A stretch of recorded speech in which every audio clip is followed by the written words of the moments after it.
Halo semuanya, jumpa lagi dengan saya Meman di Gracia Community Online Experience kita hari ini. Terima kasih untuk Anda semua yang menyaksikan tayangan kami ini, baik Anda yang Kristen maupun Anda yang bukan Kristen. Baik Anda yang di Purwokerto maupun di luar Purwokerto, saya ucapkan terima kasih dan selamat bergabung. Teman-teman, hari ini tepat kita memperingati hari kematian Tuhan kita Yesus Kristus di kayu salib, yaitu Jumat Agung. Dan tidak terasa juga kita sudah berada di akhir bulan ketiga di tahun 2024, yaitu bulan Maret. Pencapaian apa yang sudah Anda dapatkan, atau justru Anda saat ini sedang berusaha keras untuk mendapatkan apa yang Anda targetkan? Atau justru Anda merasa lelah dan capek di mana apa yang Anda harapkan tidak sesuai dengan apa yang Anda pikirkan? Masihkah Anda bersemangat dalam mendapatkan apa yang Anda targetkan dan impikan? Maukah Anda berhenti begitu saja dengan menyalahkan diri sendiri atau menyalahkan orang lain? Ayo teman-teman, tetap semangat, never give up, maju terus dengan berjuang dan tidak kenal lelah, serta minta petunjuk dan pimpinan Tuhan agar kita bisa meraih apa yang Anda dan saya harapkan. Percayalah kepada Tuhan dengan segenap hatimu. Masih kurangkah pengorbanannya di kayu salib untuk Anda dan saya? Sebentar Bapak Pendeta Rudi dari Cilacap akan menyampaikan kebenaran firman Tuhan untuk kita semua. Teguran serta kekuatan apa yang Anda dapatkan dalam pemberitaan firman Tuhan hari ini. Namun sebelumnya rekan saya Ruth dan GCC Band akan menyanyikan satu buah lagu. Mari kita akan segera saksikan dan bergabung dalam online experience kita hari ini. Dan untuk informasi, tayangan khotbah dan pujian hari ini adalah rekaman ibadah minggu lalu. Jadi teman-teman semua, jangan kemana-mana, tetap stay di channel ini. God bless you.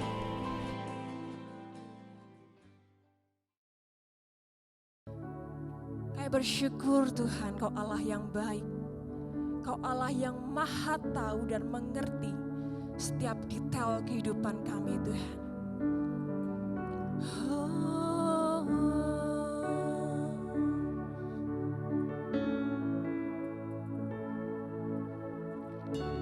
Perhatikanlah bunga bakung di ladang, Tuhan hiasi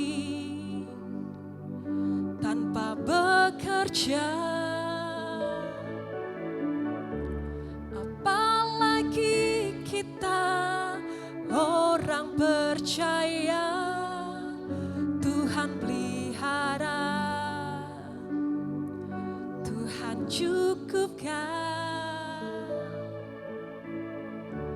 Perhatikan burung-burung di udara, Tuhan beri makan tanpa bekerja. Apalagi kita kesayangannya, Tuhan pelihara, Tuhan sediakan. Saat kau perlu, Tuhan tahu. Saat kau minta, Tuhan dengar. Saat percaya, Tuhan bekerja. Saat menangis, Tuhan tahu. Saat berdoa, Tuhan dengar.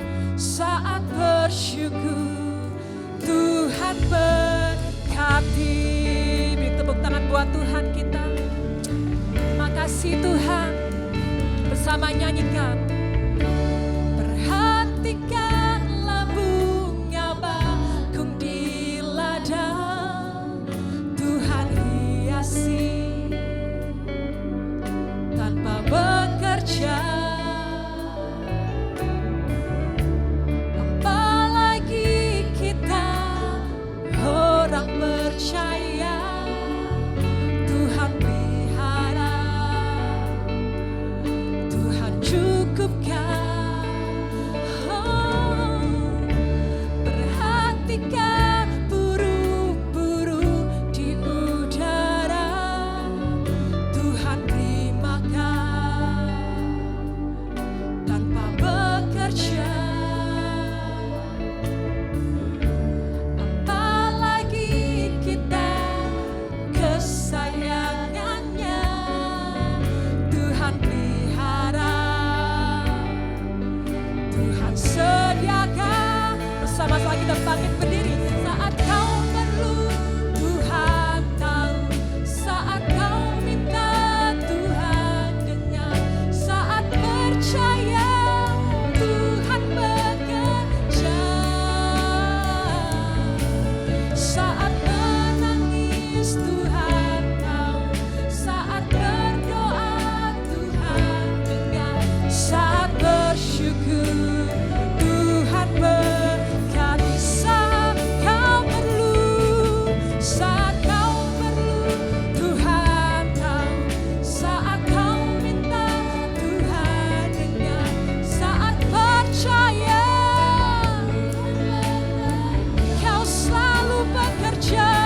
besar bagi kami Tuhan.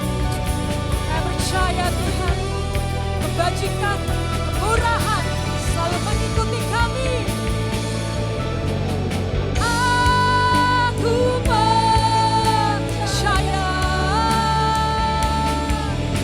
berkat-Mu atasku melimpah.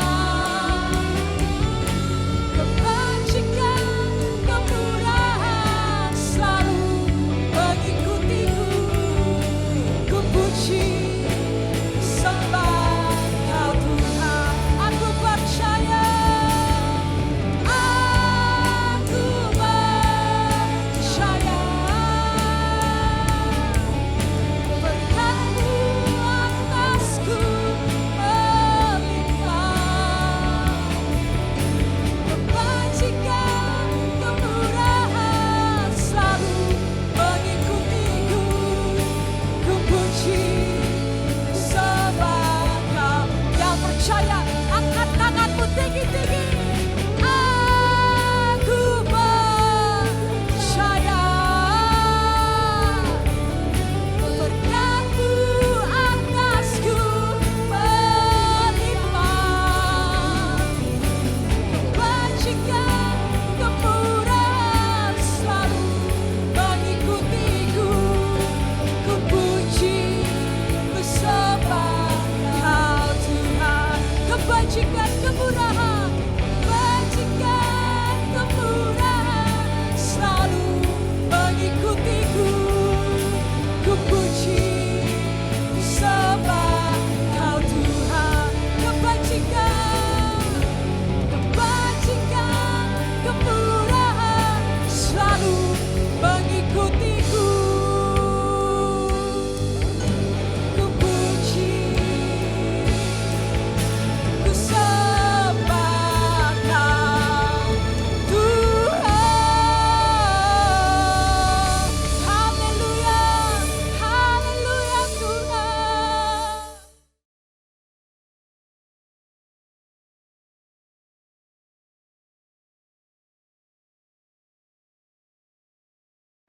Selamat pagi Bapak Ibu, Saudaraku yang kasih Tuhan. Apa kabar? Ya, kita mengucap syukur kepada Tuhan kalau kita dipertemukan, diberikan kesempatan oleh Tuhan untuk kita beribadah. Dan pertemuan kita kali ini, kita boleh melihat saudara-saudara seiman kita diberkati Tuhan, itu semua karena anugerah Tuhan. Amin Bapak Ibu. Saya mengucap syukur pada Tuhan, juga berterima kasih kepada Tante Louis yang sudah memberikan kepercayaan kepada saya untuk menyampaikan firman Tuhan. Bapak, Ibu, dan Saudaraku, menjelang Jumat Agung adalah hari kesengsaraan Tuhan. Tema kita pada pagi hari ini adalah iman kepada anak domba. Jadi pada saat ini, Bapak, Ibu, Saudaraku, kita harus memahami sebelum kita masuk ke dalam Jumat Agung, kita mengetahui apa itu iman kepada anak domba. Mari Bapak, Ibu, dan Saudaraku, kita akan belajar bersama-sama di dalam Injil Yohanes pasal yang pertama ayat yang ke-29. Ya, kita akan baca bersama-sama. 1, 2, 3. Pada keesokan harinya, Yohanes melihat Yesus datang kepadanya dan ia berkata, "Lihatlah anak domba Allah yang menghapus dosa dunia." Amin. Bapak, Ibu, Saudaraku, iman kepada Tuhan Yesus. Kita mengenal di dalam iman rasuli kita, yang mungkin dulu sering kita ucapkan ya, iman rasuli. Aku percaya akan Allah Bapa, pencipta langit dan bumi, dan akan Yesus Kristus, putranya yang tunggal, yang dikandung dari Roh Kudus, dilahirkan oleh perawan Maria. Ketika kita mengucapkan hal itu berbicara mengenai 3 hal ini Bapak Ibu. Jadi ada 3 hal iman kepada Tuhan Yesus. Yang pertama adalah iman kepada anak manusia yang dikandung dari Roh Kudus, dilahirkan oleh perawan Maria. Artinya apa? Harus kita imani di sini bahwa Tuhan Yesus adalah satu pribadi yang tak terbatas. Tetapi masuk ke dalam dunia menjadi satu pribadi yang sangat terbatas.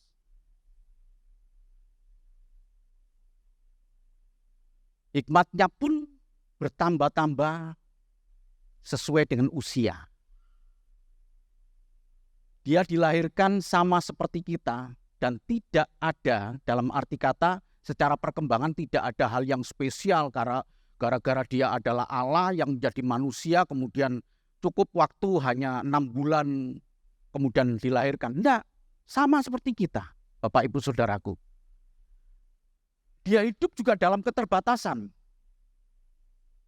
Dia bisa haus, dia juga bisa lapar, dia juga bisa letih. Bukan karena dia anak Allah maka segala sesuatu tidak bisa terjadi dalam diri dia.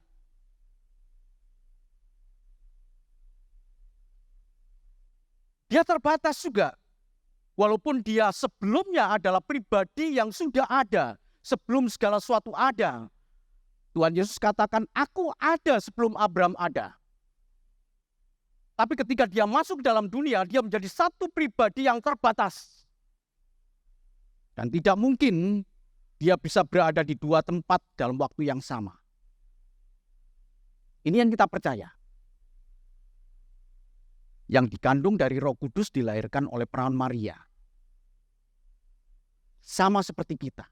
Rasul Paulus menulis, dalam segala hal dia dipersamakan oleh keadaannya seperti kita. Nah Bapak Ibu dan Saudaraku, kemudian iman yang kedua adalah iman kepada anak domba Allah. Iman rasuli tadi berkata kemudian ia menderita, disalibkan, dan mati pada waktu pemerintahan Pontius Pilatus. Sebenarnya itu sedang berbicara tentang anak domba. Yang pagi hari ini akan kita coba pelajari supaya kita mengerti bagaimana iman kita kepada Yesus Kristus dalam satu segmen yang berkata iman kepada anak domba. Ya, tentu berbicara tentang korban. Berbicara tentang penderitaan yang menderita pada waktu pemerintahan Pontius Pilatus. Kadang kita tidak memahami pada waktu kita mengatakan dalam iman rasuli, hanya kita bisa berkata, tapi sebenarnya kalau mau kita sarikan itu ada 3 ini. Iman kepada anak manusia, iman kepada anak domba, dan yang ketiga, nanti sore akan saya bicarakan, yang ketiga ini adalah iman kepada anak Allah. Yang kemudian dia bangkit, naik ke surga, duduk di sebelah kanan Allah Bapa. Bapak Ibu dan Saudaraku yang sangat dikasihi Tuhan, pada bagian yang kedua dari poin ini ya, iman kepada anak domba Allah. Tadi dikatakan di sini di dalam ayat yang ke-29 dari Yohanes 1 ayat 29 ini berkata, pada keesokan harinya, Yohanes melihat Yesus datang kepadanya dan ia berkata, lihatlah anak domba Allah yang menghapus dosa dunia. Saya yakin ayat ini bukan ayat yang asing bagi Bapak Ibu Saudaraku yang Kristen. Tapi bagi mereka yang bukan Kristen, saya ingin memberitahukan sesuatu hal yang unik dalam kekristenan karena ini tidak akan ada di tempat lain. Yang berbicara tentang anak domba.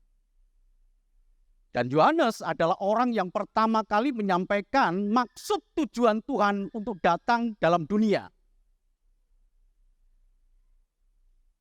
Dia dilahirkan dan menjadi sama seperti kita, bukan tanpa tujuan. Tapi tujuannya sangat jelas dikatakan di dalam ayat 29 ini, dikatakan demikian, yang menghapus dosa dunia. Maknanya begitu dalam loh Bapak Ibu buat kehidupan kita sekarang ini ya.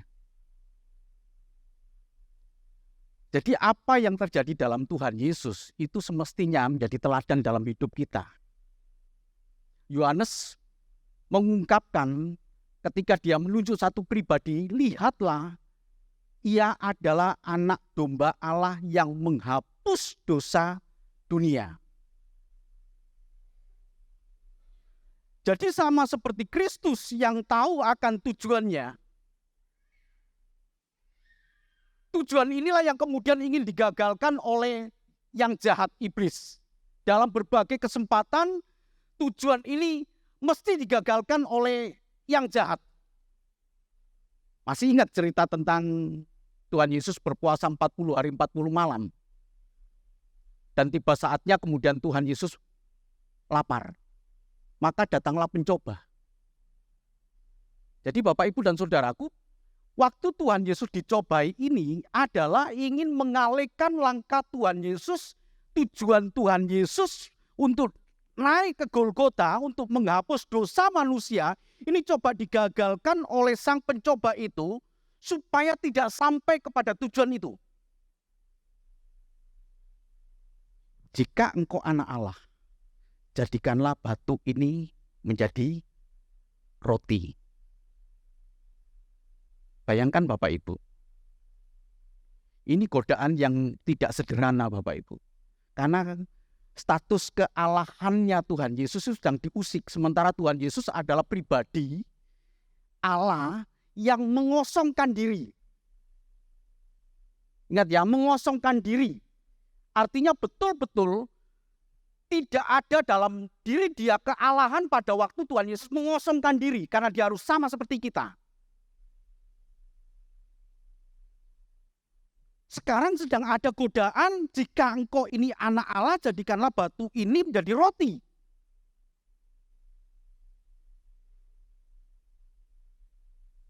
Andai kata saya jadi Tuhan Yesus, kemudian saya bisa mengklaim kepada si pencoba ini, kamu gak percaya kalau aku ini anak Allah? Terlalu mudah untuk mengubah batu menjadi roti. Dia pencipta langit dan bumi kok. Apalagi hanya sekedar mengubah batu menjadi roti. Tapi ketika itu andai kata Tuhan Yesus lakukan, maka dia sedang mengusik kekosongan dia itu, ya. Dan itu pemberontakan kepada Allah, Bapak, Ibu, dan Saudaraku. Itu potensi Tuhan Yesus jatuh dalam dosa karena memberontak kepada Allah Bapa. Dan setelah itu kita tidak punya lagi anak tunggal yang bisa mampu menghapus dosa kita karena dia gagal juga.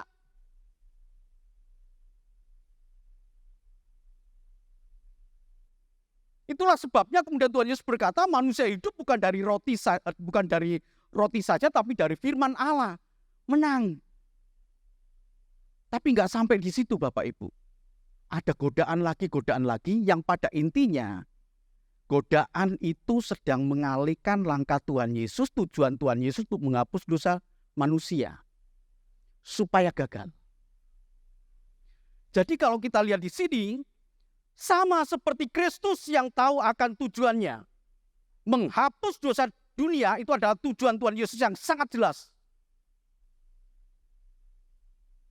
Pelajarannya, Bapak Ibu. Demikian juga kita harus tahu, harus punya, dan harus memahami tujuan kita. Sama seperti Kristus punya tujuan yang jelas, kenapa dia lahir, kenapa dia ada dalam dunia ini. Dia sebagai anak manusia, dia sebagai anak domba, dan dia sebagai anak Allah. Tujuannya jelas. Ketika dia menjadi anak domba, maka tujuannya adalah menghapus dosa dunia. Sekarang saya tanya Bapak Ibu Saudaraku, apakah Bapak Ibu memahami tujuan yang ada dalam diri Bapak Ibu dan Saudaraku? Kenapa kita ada? Kenapa kita bisa hidup? Kenapa Tuhan izinkan saya ada menikmati kehidupan dari hari ke hari? Yang saya khawatirkan adalah kita tidak tahu akan tujuan hidup kita. Coba kita lihat Bapak Ibu. Roma 11 ayat yang ke-36. Saya akan bacakan supaya kita mengerti. Jangan sampai kita hidup tanpa tujuan. Roma 11 ayat yang ke-36 dikatakan demikian. Sebab segala sesuatu adalah dari Dia, dan oleh Dia, dan kepada Dia. Bagi Dialah kemuliaan sampai selama-lamanya. Kita hidup dari Dia. Kita hidup oleh Dia. Kita hidup untuk Dia, kepada Dia. Bagi Dialah kemuliaan hidup kita ini. Saya lahir tahun 66, Bapak Ibu. Ada yang lebih dari saya. Tapi yang muda-muda yang lahir tahun 2000-an tentu tidak menikmati seperti yang saya alami, karena saya mengalami masa jadul, ya. Kemudian masa sekarang yang teknologi canggih, saya bersyukur saya bisa menikmati masa teknologi canggih. Ya. Yang tahun 2000 mungkin tidak tahu tentang kaset gitu ya. Setel lagu dong, pakai kaset. Yang tahunya CD tuh. Nggak pernah ngalami kan kaset bulet. Waktu kita nyetel kemudian kaset bulet, kemudian buru-buru kita matikan, kemudian kita tarik pelan-pelan. Nggak ngalami. Saya pacaran dengan permaisuri yang tadi disebut tadi. 7 tahun lamanya Bapak Ibu. Dan saya mengenal dia itu adalah di hari terakhir saya berangkat ke Bogor, setelah itu saya berpisah dengan dia. Jadi saya salaman, kenalan sama dia, kemudian esoknya saya harus berangkat ke Bogor. Setelah itu apa? Pacaran pakai surat. Iya, pakai surat. Saya tulis suratnya di kertas warna pink yang ada gambarnya love.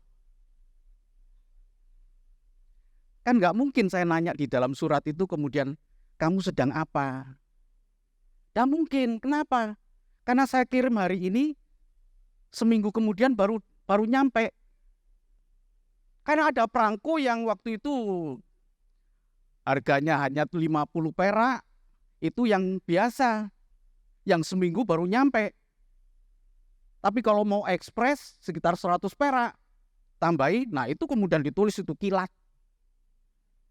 Karena saya kos-kosan, saya tidak punya, ya saya biasa aja lah, saya pacaran. 7 tahun lamanya kami nulis surat gitu ya. Kemudian kami tunggu, begitu datang Pak Pos, saya juga nggak tahu Bapak Ibu ya, yang pos kilat dan pos cepat itu bagaimana. Karena dulu kan Pak Posnya pakai sepeda ya, mungkin yang kilat ngebut kali ya. Yang biasa kemudian nyantai aja lah, biasa kok. Tapi yang ingin saya sampaikan kepada Bapak Ibu dan saudaraku yang kasih Tuhan, kalau saya nulis surat kemudian salah terus saya sampaikan,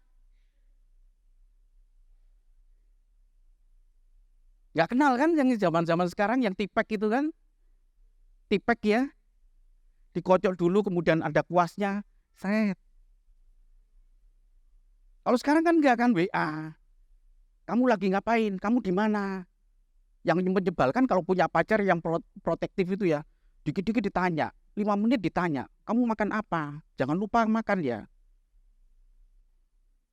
Nah kalau saya nulis kemudian, walaupun di depan saya tahu itu ada tipek, saya bukan berarti gara-gara ada tipek maka saya sembrono nulis, toh ada tipek, toh enggak.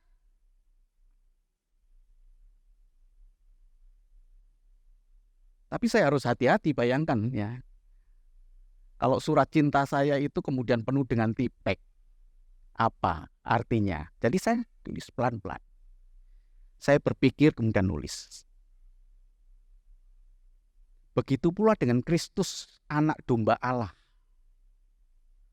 Bapak Ibu Saudaraku, jangan mentang-mentang karena kita punya anak domba Allah yang menghapus dosa dunia, kemudian kita bisa berkata, gampang, nanti ditebus Tuhan. gampang. Nanti ada korban Kristus. Itu bebal. Itu mempermainkan. Kita mesti tahu tujuan hidup kita, segala sesuatu adalah dari Dia. Sekalipun Dia anak domba yang menghapus dosa kita, bukan berarti kemudian kita menyepelekan hal itu. Cukup engkau mati di kayu salib dan tidak perlu lagi engkau mati di kayu salib untuk kedua kalinya. Mari coba Bapak, Ibu, dan Saudaraku, kita lihat kehidupan sekeliling kita atau bahkan mungkin dalam kehidupan kita, Bapak, Ibu. Beberapa waktu yang lalu ada bunuh diri satu keluarga. Ya. Kemudian juga ada banyak-banyak kejahatan. Ya. Satu istilah yang umum ada. Orang yang utang jauh lebih galak daripada orang yang punya duit yang diutangi.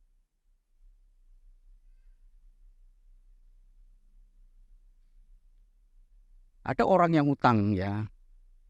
Ini di Cilacap Bapak Ibu ya. Utangnya itu 5 atau 4 tahun yang lalu lah. 7,5 juta. Sesen pun juga belum dibayar. Dan kemarin dia datang kepada saya, mau utang lagi. Enggak bisa. Begitu kita tidak bisa menolong, maka seluruh kebaikan yang kita perbuat di hadapan dia enggak ada. Inilah kebobrokan orang yang tidak tahu akan tujuan hidupnya. Jadi Bapak, Ibu, dan Saudaraku, mari seperti Kristus tahu bahwa Dia ada dalam dunia untuk menghapus dosa dunia. Tujuannya jelas. Kita pun juga punya tujuan yang sangat jelas, yaitu segala sesuatu aku hidup dari Dia. Dan oleh Dia aku hidup, dan kepada Dia aku hidup. Bagi Dialah kemuliaan sampai selama-lamanya. Bapak, Ibu, dan Saudaraku yang kasih Tuhan, kita belajar mengenai anak domba Allah ini. Anak domba Allah di waktu yang sama dia adalah sebagai gembala yang baik. Jadi sebutan anak domba Allah di waktu yang sama dia adalah gembala yang baik. Kita percaya bahwa dia adalah anak domba Allah yang mati bagi kita. Sama seperti kita nulis tadi, kemudian kalau salah kemudian ada tipek. Dia menghapus dosa kita. Dosa kita yang lalu dihapuskan. Dosa kita yang sekarang pun juga dihapuskan oleh Dia. Tapi bukan berarti kita sengaja membuat satu kesalahan. Yohanes 10 ayat 10 sampai dengan yang ke-11 dikatakan demikian. Pencuri datang hanya untuk mencuri dan membunuh dan membinasakan. Aku datang supaya mereka mempunyai hidup. Zoe, hidup yang berkualitas. Bukan bios, zoe. Ya, hidup yang berkualitas Bapak Ibu. Yang mana? Roma 11 tadi dikatakan, aku hidup oleh Dia, karena Dia, untuk Dia aku hidup. Itu hidup yang berkualitas. Jadi aku datang untuk supaya mereka mempunyai hidup dan mempunyai dalam segala kelimpahan. Ayat 11. Akulah gembala yang baik. Gembala yang baik memberikan nyawanya bagi domba-dombanya. Dia anak domba yang disembelih, tapi dia juga adalah gembala yang baik. Bisa memahami Bapak Ibu? Gembala yang baik itu memberikan nyawanya. Di waktu yang sama, gembala yang baik itu berperan sebagai anak domba Allah yang disembelih. Memberikan nyawanya. Ini yang enggak ada. Yang tadi saya katakan. Saya ingin menyampaikan kepada saudara-saudara yang bukan Kristen. Supaya mereka memahami iman kami semacam ini loh. Kami enggak mampu menebus segala kesalahan kami. Kami enggak mampu. Maka kami butuh pribadi yang tanpa dosa yang bisa menyelesaikan segala perkara dosa kami. Dan Tuhan Yesus adalah anak domba. Dia adalah gembala yang baik, yang memberikan nyawanya bagi kita.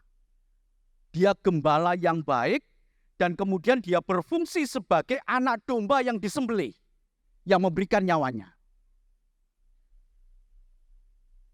Kemarin saya ke Surabaya, Bapak Ibu. Nah, ini baru saya cerita. Mohon maaf ya. Saya ke Surabaya, dia di Jakarta. Kemudian dia bilang, saya nanti pulang hari Kamis. Saya pulang, saya dari Surabaya juga hari Kamis. Jemput ya di Kroya ya. Oke, bayangkan dari sana saya harus ngitung waktunya. Kereta api dia sampai di Kroya jam 11.21 malam.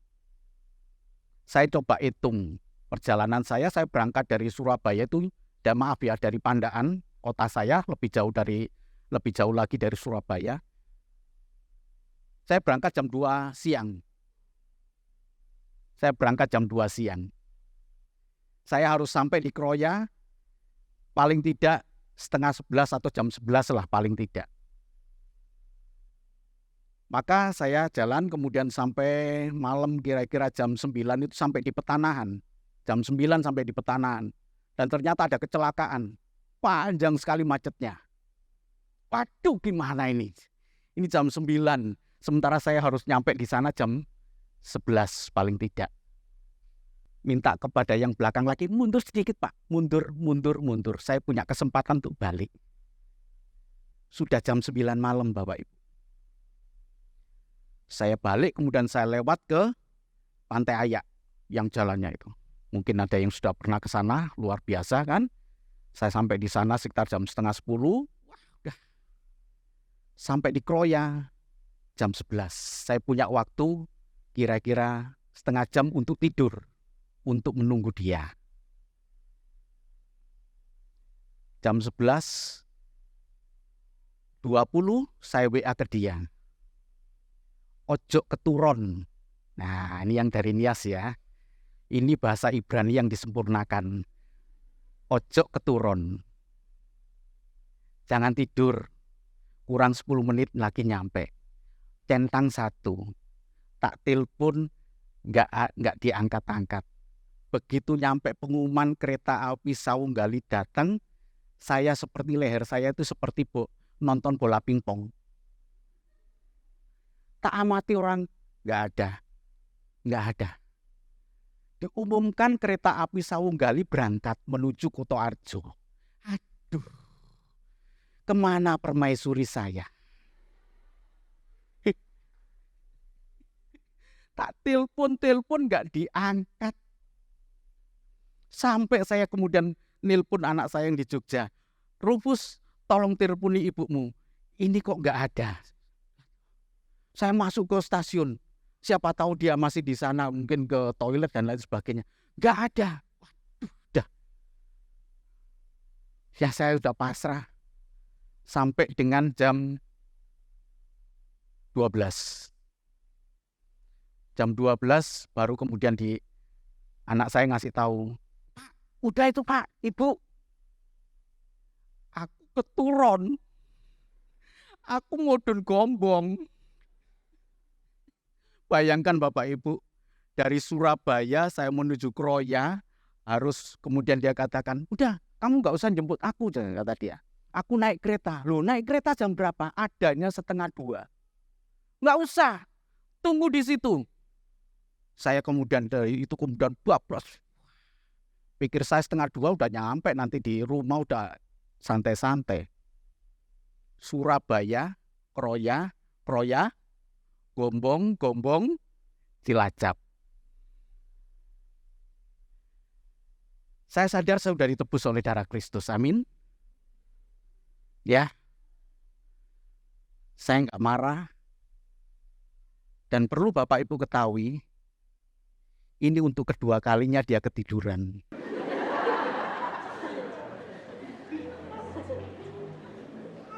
Saya jemput di Maos, tak tunggu sampai selesai orang seperti bola pingpong. Sampai terakhir kok nggak ada. Aku keturun. Tahu ya yang dari Nias keturun ya? Bahasa Ibrani yang disempurnakan. Ketiduran. Kita lihat Bapak Ibu, kita sudah ditebus. Ini hanya sekedar contoh sederhana aja. Begitu saya ketemu sama istri saya katakan, kamu udah makan? Udah. Enak toh? Nadanya betul seperti ini, kamu sudah makan? Sudah. Bukan, kamu udah makan belum? Tidak. Saya sudah ditebus oleh darah Tuhan. Dia anak domba yang sudah disembelih. Ya, sekalipun kita punya anak domba bukan berarti kemudian kita menggampangkan karya penebusan Kristus. Gampang lah. Toh ada kesempatan lagi untuk bertobat, gampang lah. Maaf kalau saya katakan, kurang ajar itu. Jadi Bapak Ibu dan Saudaraku yang dikasihi Tuhan, iman kepada anak domba Allah, anak domba Paskah yang disembelih, berarti pesta, bukan dengan ragi yang lama, tapi dengan roti yang tak beragi. Ya. 1 Korintus 5 ayat 7 sampai dengan 8, buanglah ragi yang lama itu supaya kamu menjadi adonan yang baru, sebab kamu memang tidak beragi. Sebab anak domba Paskah kita juga telah disembelih, yaitu Kristus. Karena itu marilah kita berpesta. Bukan dengan ragi yang lama, bukan pula dengan ragi keburukan dan kejahatan, tetapi dengan roti yang tidak beragi, yaitu kemurnian dan kebenaran. Kalau saya ingat Rudi yang dulu, ceritanya mungkin beda. Mulango dhewe. Aku wis kesel teko Surabaya, mulya dhewe. Tapi saya sudah jadi manusia baru. Bapak Ibu Saudaraku yang kasih Tuhan, pahami ini. Kita sudah ditebus oleh darah Tuhan. Dia adalah domba Paskah yang disembelih untuk kita. Karena itu marilah kita berpesta. Apa artinya? Hidup dengan penuh sukacita. Bukan sukacita karena kita memuaskan kesenangan pribadi kita. Sukacita kita mengucap syukur karena Tuhan sudah menebus kita. Karena itu marilah kita berpesta, bukan dengan ragi yang lama, bukan pula dengan ragi keburukan dan kejahatan, tetapi dengan roti yang tidak beragi. Kemurnian, ketulusan kita. Kalau sudah berbicara begini Bapak Ibu, saya sangat prihatin dengan orang-orang Kristen yang nggak ngerti tentang misalkan memberikan persembahan. Kenapa kau memberikan persembahan? Supaya saya diberkati 10 kali lipat. Memberi untuk memancing Tuhan memberikan kepada kita. Aduh, keterlaluan itu Bapak Ibu. Kemurnian kita. Kalau kita memberi, sudah selesai, aku memberi karena mengucap syukur kepada Tuhan. Amin Bapak Ibu. Murni, bukan ada pamrih. Ya. Dan kebenaran, hidup dalam kebenaran. Jadi Bapak Ibu dan Saudaraku di bagian akhir, iman kepada anak domba adalah iman kepada Kristus yang telah berkorban untuk menderita bahkan mati. Maka kita hidup bukanlah untuk mengorbankan iman karena penderitaan yang kita hadapi. Kuatlah di dalam Tuhan. Amin. Dan percayalah, korban Kristus di kayu salib sebagai anak domba bukan untuk kita permainkan karena dia menghapus dosa. Tapi untuk kita hormati. Dosa saya sudah ditebus oleh Tuhan. Sekarang andai kata saya berbuat dosa karena manusia memang tidak sempurna. Itu bukan berarti karena sengaja saya berbuat dosa. Karena ketidakmampuan saya, ketidaksengajaan saya berbuat dosa dan kemudian saya berkata, Tuhan ampunilah saya. Maka Tuhan hapuskan dosa itu. Hiduplah dalam kemurnian, hiduplah dalam kebenaran. Tuhan memberkati. Amin. Saudara kita bangkit berdiri. Sekalipun kita hidup dalam lembah kegelapan, kita percaya Tuhan memberikan kekuatan kepada kita. Sekalipun aku dalam lembah gelap, ku tak takut sebab Kau besertaku. Sekalipun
Kami sungguh bersyukur kepada Engkau ya Bapa.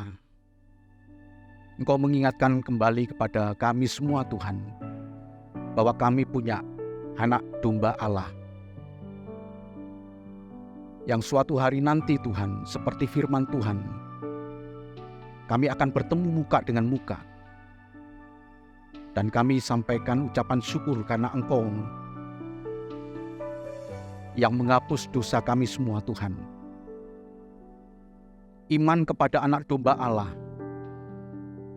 yang telah rela mati dan berkorban bagi kami. Dan sekarang bagi kami yang masih hidup saat ini, tentu bukanlah untuk mengorbankan iman kami karena penderitaan, sebab Engkau sudah mati dan menderita bagi kami. Sekarang Tuhan, kami hidup mempunyai tujuan, yaitu untuk kemuliaan nama Engkau Tuhan. Terima kasih ya Tuhan, terima kasih. Sebentar kami akan berpisah satu dengan yang lain, kami pulang ke rumah kami masing-masing. Sebagaimana kami datang di dalam berkat Tuhan, maka kami pulang pun di dalam berkat Tuhan. Dan itu lebih lagi karena Tuhan melawat pada pagi hari ini, pribadi lepas pribadi. Bapak Ibu Saudaraku yang sangat dikasihi Tuhan, terimalah berkat dan anugerah dari Allah Bapa di surga, kasih dan cinta Tuhan kita Yesus Kristus anaknya yang tunggal, dan penghiburan kekuatan dari kuasa Roh Kudus menyertai kita mulai saat ini, esok, bahkan sampai Maranatha Tuhan Yesus datang menjemput kita. Dia Allah yang sungguh baik, Dia Allah yang setia, Dia Allah yang memberkati kita, Dia Allah yang melindungi kita, Dia Allah yang menyinari kita dengan wajah-Nya dan memberikan kepada kita kasih karunia. Dia Allah yang menghadapkan wajah-Nya kepada kita dan memberikan damai sejahtera. Hamba berdoa ya Bapa, buat anak-anak-Mu yang ada tempat ini, demikian juga yang mengikuti ibadah secara online, kiranya Engkau memberkati dalam rumah tangganya, Engkau memberkati dalam usaha pekerjaannya, Engkau memberkati di dalam keluarganya, bahkan keluarga besarnya Engkau memberkati dimanapun berada, ada di dalam berkat-berkat kemurahan kasih Tuhan. Terima kasih ya Bapa, terima kasih. Kami naikkan doa ucapan syukur ini hanya di dalam satu nama, yaitu dalam nama Tuhan Yesus Kristus, Juru Selamat kami. Kami sudah berdoa. Terpujilah Engkau Tuhan, haleluya, amin.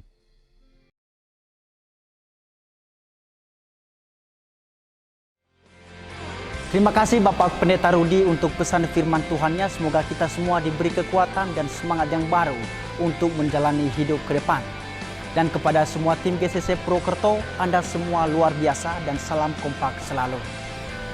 Selanjutnya untuk Bapak Ibu yang akan memberikan persembahan, baik persembahan Paskah atau persembahan perpuluhan, bisa langsung ke kotak persembahan yang ada di gereja, atau Bapak Ibu bisa langsung mentransfer ke rekening gereja yang tertera di layar Anda.